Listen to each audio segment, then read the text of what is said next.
you've got a new project. Yep. That man just blows me away. I haven't heard any of it, but I can't wait to hear it. Yeah. Tell me about that.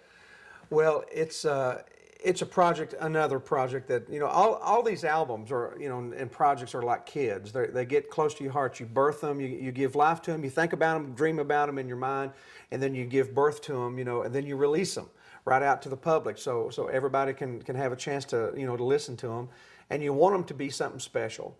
You know, my dad was a very, very big influence in my life. He was a godly man. He didn't preach it, he walked it, he lived it every day of his life. And he was just such a, you know, he was a coon hunter, ginsenger, squirrel hunter, fisherman.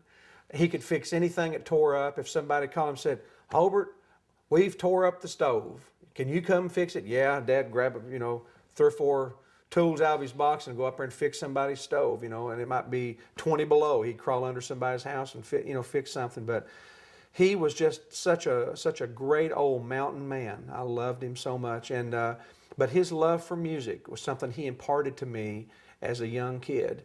I used to see him sit around just playing the guitar. You know, he bought me a mandolin when I was 5 years old. We had loaned the family guitar out. We had loaned it to some friends. That he just kind of gotten away from music, you know. But when he saw me playing the mandolin and singing, and, you know, doing them both together, he went and bought a new guitar. In 1960, he bought a D28 Martin, and we have it. We still have it in the family. And but his love for Jimmy Rogers, the singing brakeman, the Monroe Brothers, the Stanley Brothers, Roy Acuff, Floyd Tillman, Clyde Moody, all these great voices from the past. Those people he turned me on to.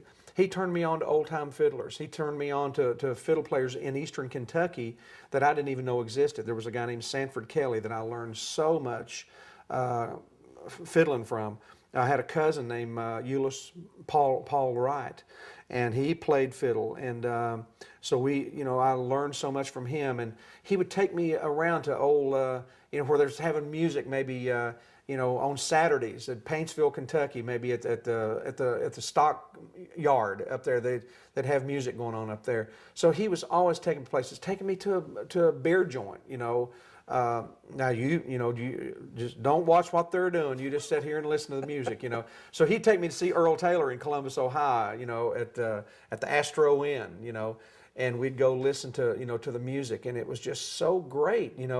So I'm doing this record. My dad passed away in '96, and I'm doing this record all solo. I'm playing all the instruments myself. I'm singing all the parts, and it's songs that me and Dad used to sing together. So I guess a working title is, songs my dad loved. I don't know, exactly what the title will be just yet, but basically it's songs that my dad loved, and that's the whole concept. But it'll be songs that he and I sang together. It'll be songs that he used to sing just by himself. It'll be songs that he loved from other people, Monroe Brothers. There's a song that we used to get him to sing called I'd say, "Dad, sing that 50 Cent song," and it's about taking this girl out on a date, and he takes her to a restaurant to eat, and she said she wasn't very hungry, but this is what she ate: a dozen raw, a plate of slaw, a chicken and a roast, parsnips and applesauce with soft shell crabs on toast, oyster stew, some crackers too. Her appetite was immense. When she called for pie, I thought I'd die, for I had but 50 cents.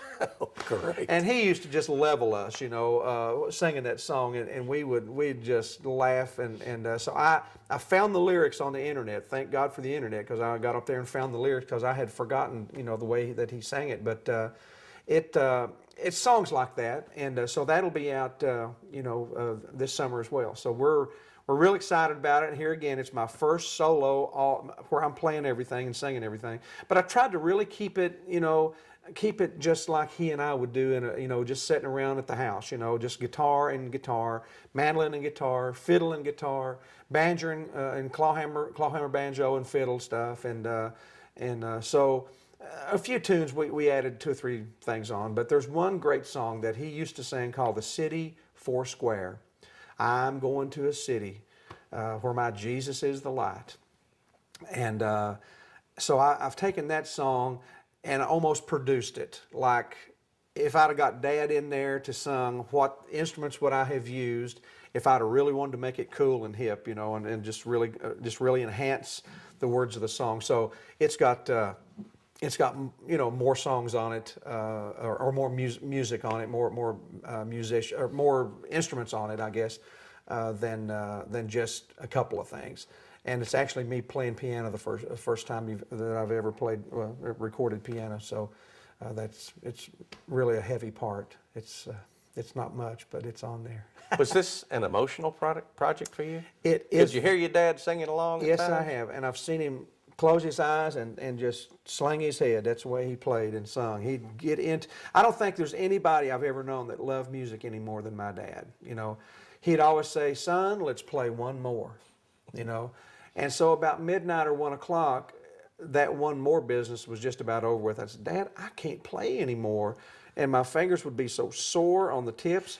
But had my dad not pushed me like that as a child, I never would have stayed with it.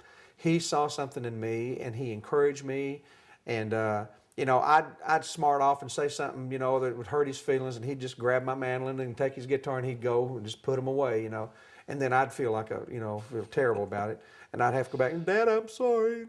Well, let's get them back out, son. We'll play some more, But had he not, pushed me and encouraged me to keep going and keep pressing in, because I played mandolin when I was 5. My next instrument was guitar.